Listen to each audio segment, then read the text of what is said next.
कि हमारी इंसानियत क्यों ख़त्म हो गई है। इंसानियत बड़ी अहम चीज़ है। वस्बिर नफ्सक मअल्लज़ीना यदऊना रब्बहुम बिलग़दात वल अशी।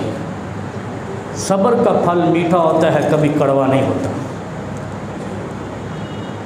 दुखी होता हूँ जब मैं कहता हूँ, जो बात करता हूँ कि पख्तून हमारे भाई हैं और मुझे तो वैसे बड़े अज़ीज़ हैं, मेरे दोस्त भी हैं बहुत सारे और मेरे फ़ैन भी हैं।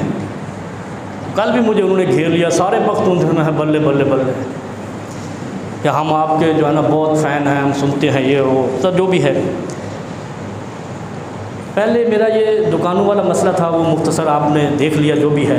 वो भी असल में उसको मैं कोर्ट इसलिए लेकर गया था कि उसके दावे बड़े लंबे लंबे थे, आपने देखे होंगे, लंबी लंबी छोड़ता था। मैंने कहा ज़रा ये दावे साबित कर ले, इसको मौका दे दें, परेशान ना करें, जुल्म नहीं करना, बद अखलाक़ी नहीं करनी, बददियानती नहीं करनी।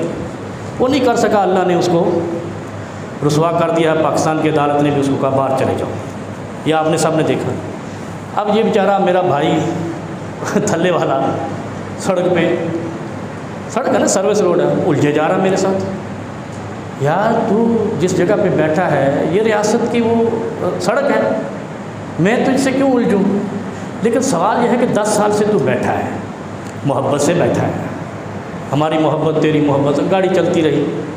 अब एक वक्त आया कि मैंने सिर्फ इन लोगों की खातिर, और नबी अलैहिस्सलाम ने फरमाया जो लोग मस्जिद में आते हैं ये अल्लाह के मेहमान हैं और अल्लाह पर हक़ है कि वो अपने यहाँ मेहमानों की मेज़बानी करता है। और मैंने तो एक चीज़ और भी देखी है, जो लोग इस मस्जिद में आते हैं वो वाकई मेहमान हैं। क्यों? जल्दबाज नहीं है, उनको वापसी की जल्दी नहीं होती, फटाफट ख़त्म करने की जुमा नहीं जल्दी होती। वो इस नीयत से आते हैं, तसल्ली से बैठेंगे, फ़रिश्तों का मस्कन है, खुदा का घर है, खुदा की मेज़बानी होगी, हम बैठेंगे, सुनेंगे खुदा के दीन को, रसूलुल्लाह सल्लल्लाहु अलैहि वसल्लम की सुन्नतों को। और हर जुमे आप कुछ ना कुछ ऐसी चीज़ लेके जाते हो, मुझे दिल को तसल्ली होती है कि कोई ऐसा मसला या कोई ऐसी चीज़ बताई है कि जिससे किबला दुरुस्त हो। और पख्तून सबसे ज़्यादा नमाज़ों में होते हैं। अब इसको पता नहीं क्या असर, ये उनके चक्रों में फंस गया है जिनको अल्लाह ने नाकाम कर दिया, रुसवा कर दिया, कह लो खाक में मिला दिया, निकाल दिया। अब ये उनके फितने में यहाँ पे शरारतें कर रहे। मैंने इनसे सिर्फ यही कहा कि यार खुदा के लिए अल्लाह ने आपको 10 साल रिज़्क़ दिया यहाँ पे, मुझे सब पता है कि तू किस हाल में आया था, क्या सूरत हाल थी। अल्लाह ने आपको इस जगह से इतना रिज़्क़ दिया, तूने घर बना लिया, जो भी है तुझे अल्लाह ने बहुत खुशहाल कर दिया। अब यार अल्लाह के मेहमानों के लिए रास्ता खोल दे, हम गेट लगा लेंगे मेन, और ये लोगों की पार्किंग का मसला होगा। आगे वैसे माह रमज़ान आ रहा है, 10 साल तेरे हो गए, बस ठीक है। हालांकि 10 साल में कोई मुआहदा नहीं था, मुआहदा क्या होना है इसमें, सड़क पे किया, किसने मुआहदा करना है। वो मैं नहीं छोड़ूंगा, सड़क मेरी हो गई। मैं कहता हूँ इंसानियत क्यों मर गई यार, सड़क किसी की भी नहीं। सड़क पे तो मस्जिद बनाना जायज़ नहीं है, बैठना कल मैंने पिछले जुम्मे में मैंने कहा गलियों में बैठना जायज़ नहीं है, चलो तू बैठ गया।